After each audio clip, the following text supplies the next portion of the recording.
দীক্ষণে আছেন। তার সুস্থ হওয়া, বেঁচে থাকা এর পুরোটাই আসলে মহান আল্লাহ রাব্বুল আলামিনের কুন ফায়াকুনের উপর নির্ভর করে। ইন জেনারেল যদি সাধারণ অবস্থায় হতো বা এই জনাব হাদি তাকে যেভাবে গুলি করা হয়েছে এটি যদি কোনো আমজনতার উপর করা হতো স্পট সঙ্গে সঙ্গে তার মারা মানে যাওয়াটা অনিবার্য ছিল। কিন্তু যেহেতু তিনি সেলিব্রিটি তাকে বাংলাদেশের যতটা সম্ভব সর্বোচ্চ চিকিৎসা দেওয়া হয়েছে। প্রথমত ঢাকা মেডিকেল কলেজের যে ওয়ান স্টপ সার্ভিস আমি মনে করি যে এটা one of the best service in the world. আপনারা হয়তো অনেকে সিঙ্গাপুরের কথা বলবেন, অনেকে ইংল্যান্ডের কথা বলবেন, আমেরিকার কথা বলবেন, কয়জনের অভিজ্ঞতা আছে আমি বলতে পারবো না। কিন্তু ওই সমস্ত দেশে পুরো চিকিৎসা ব্যবস্থার উপরে কাজ করার আমার সুযোগ হয়েছে, মানে চিকিৎসা ব্যবস্থার উপর কাজ করার সুযোগ হয়েছে। বলেই ফেলি যে আমি বিশ্ব স্বাস্থ্য সংস্থার ফেলো হিসাবে অনেকগুলো কোর্স আমি করেছি এবং সেই কোর্স করার জন্য পৃথিবীর অনেকগুলো উন্নত দেশের হসপিটালে আমাকে কাজ করতে হয়েছে। এবং এইগুলোর মধ্যে ধরেন adolescent health, safe pregnancy, newborn baby, reproductive health, এই বিষয়গুলো নিয়ে আমি আসলে পড়াশোনা করেছি WHO তত্ত্বাবধানে। তো বুঝতে পারেন যে আমি উন্নত দেশগুলোর চিকিৎসা ব্যবস্থা সম্পর্কে কতটুকু জানি। আবার উন্নত বিশ্বে যারা চিকিৎসা ব্যবস্থা সম্পর্কে জানেন তারা ঢাকা মেডিকেল কলেজের চিকিৎসা ব্যবস্থা সম্পর্কে জানেন না। আমি এবং আমার পরিবার সেই 91-92 সন থেকেই আমাদের যত মেডিকেল সেবা, চিকিৎসা সেবা আমরা ঢাকা মেডিকেল থেকে নেই। আমি, আমার স্ত্রী, আমার সন্তান সন্ততি, আমার বাবা মা সবাই। এবং সে অর্থে আমার কাছে মনে হয় যে ঢাকা মেডিকেল কলেজের যে জরুরি বিভাগ, এরকম মানবিক জরুরি বিভাগ আমি পৃথিবীতে কোথাও দেখিনি। আর এই জরুরি বিভাগের মধ্যে আবার এখন ইদানিংকালে যে ওয়ান স্টপ সার্ভিস হয়েছে, সেই ওয়ান স্টপ সার্ভিসের যে সেবা, এটার সঙ্গে আমি যে পৃথিবীর উন্নত দুনিয়ার যে চিকিৎসা দেখেছি, মানে তুলনাই করা যায় না। যে মানবিকতা, যে আন্তরিকতা এটা রয়েছে।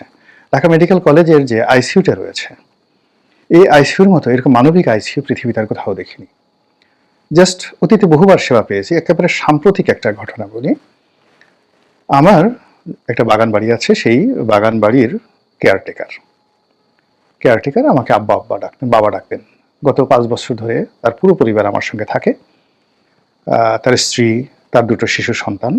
ছেলেটার বয়স বেশি না, সম্ভবত 83-84 সনে বা 86 সনে জন্ম। হঠাৎ করে নিউমোনিয়া হলো, ফুসফুস আক্রান্ত হলো এবং তাকে ঢাকা মেডিকেলে ভর্তি করানো হলো। আমি নিয়ে গেলাম।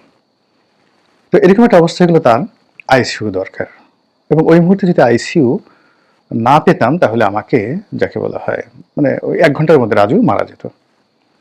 তো যাই হোক, আমি সেই যখন ঢাকা মেডিকেলের একটা ইউনিটে ভর্তি করে আসলাম, বাসায় আসছি, 1-1.5 ঘন্টা পরে আবার হাসপাতাল থেকে টেলিফোন করলো যে অবস্থা খারাপ, যে কোনোভাবে ওকে একটা প্রাইভেটে নিয়ে আইসিইউতে ভর্তি করাতে হবে, না সেটা রোগী বাঁচবে না।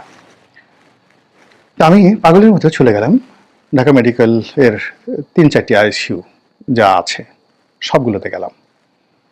তো সবাই যেহেতু আমাকে চিনেন, আমি রেগুলার সেবা নেই, তারা প্রাণান্ত চেষ্টা করেন, কিন্তু সবগুলো আইসিইউ পরিপূর্ণ। পরে লাস্টে ওয়ান স্টপ সার্ভিসে গেলাম এবং সেখানে গিয়ে বললাম যে আমি একটা আইসিইউতে নেওয়ার জন্য তো আমার একটা সময় দরকার, আমার ছেলেটাকে একটু আপনি রাখেন। তো ওয়ান স্টপ সার্ভিসের ডাক্তার তারা রাজি হলেন। রাত্রি তখন বাজে 3টা। তো জেনারেল বেড থেকে আইসিইউতে ওয়ান স্টপ সার্ভিসের আইসিইউতে আনবো এমন সময় যে আইসিইউতে আরেকটি আইসিইউ, যেটা জেনারেল আইসিইউ, সেখানে আমি বলে আসছিলাম, সেখান থেকে টেলিফোন করলো যে স্যার আপনার জন্য একটা সিট ম্যানেজ করা গেছে, পাঠান। তো সেই রাজুকে আমি সেখানে ভর্তি রাখলাম এবং তাকে ভেন্টিলেশন দিয়ে অলমোস্ট 1 মাস 10 দিন সে ঢাকা মেডিকেল কলেজে হাসপাতালে ঢাকা মেডিকেলে তাকে চিকিৎসা সেবা দেওয়া হয়েছে, যদিও সে মারা গেছেন।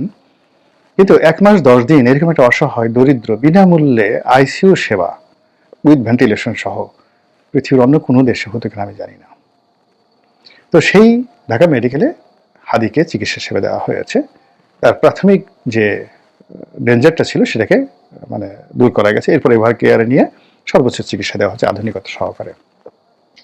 এখন তিনি বাঁচবেন কি বাঁচবেন না সংকটাপন্ন, তাকে বিদেশে পাঠানো হবে কি হবে না, বেগম জিয়াও সেখানে অসুস্থ, তাকে বিদেশে পাঠানো হবে হবে না, প্লেন আসবে আসবে না, মানে এগুলো একটা গেম চলছে, খেলাধুলা চলছে। আবার হাদিকে নিয়েও কিন্তু একই গেম চলছে যে এই তাকে একটু নেওয়ার মতো সুবিধা হলেই সিঙ্গাপুরে পাঠানো হবে।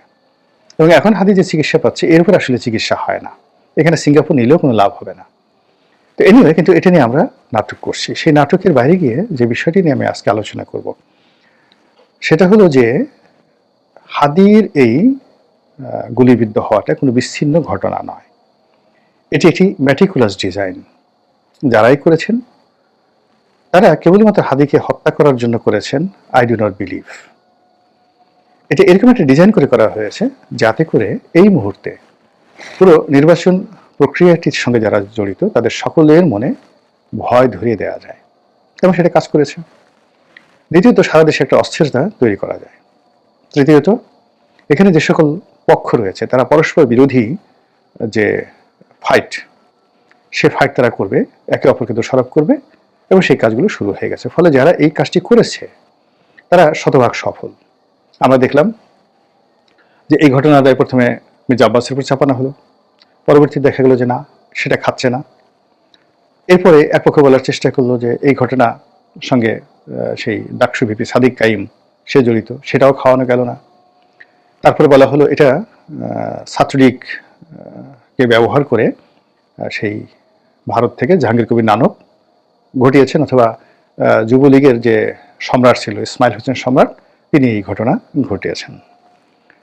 এবং সর্বশেষ এখন যেহেতু পরপর 3টি মিসাইল এটা বন্ধ হয়ে গেল এবং অকার্যকর হয়ে গেল। প্রথমটা হলো মির্জা আব্বাসকে কলুষিত করা, বিএনপিকে কলুষিত করা, দ্বিতীয়টা হলো সাদিক কাইমকে কলুষিত করা, আর তৃতীয় হলো জামাতের মাস্টার প্ল্যান। আর সেগুলো ব্যর্থ হওয়ার কারণে এখন যেটা হচ্ছে গরিবের বাউস বা গরিবের ভাবি হিসেবে পরিচিত আওয়ামী লীগ।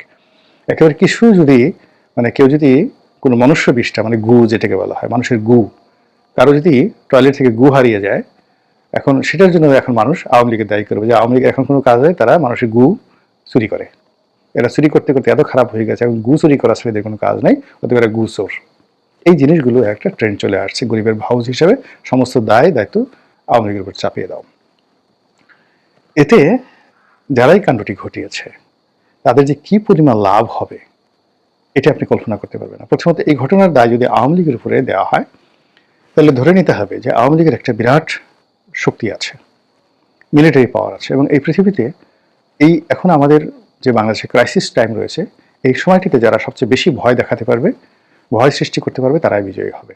আওয়ামী লীগকে যদি আমরা সেই সুযোগটা দিয়ে দিই তাহলে আওয়ামী লীগ নাচতে থাকবে। তারা এই কাজের সাথে জড়িত বা জড়িত নয়, ডাজ নট ম্যাটার, কিন্তু এই যে তাদেরকে ভয় পাওয়া হচ্ছে বা তাদেরকে যে ব্লেমটা দেওয়া হচ্ছে, এই ব্লেমে আওয়ামী লীগের মধ্যে একটা রীতিমতো খুশি বন্যা বয়ে যাবে। তারা বেকুবের দল নয়, তারা জিনিসটা বুঝতে পারে। এই গেল এক।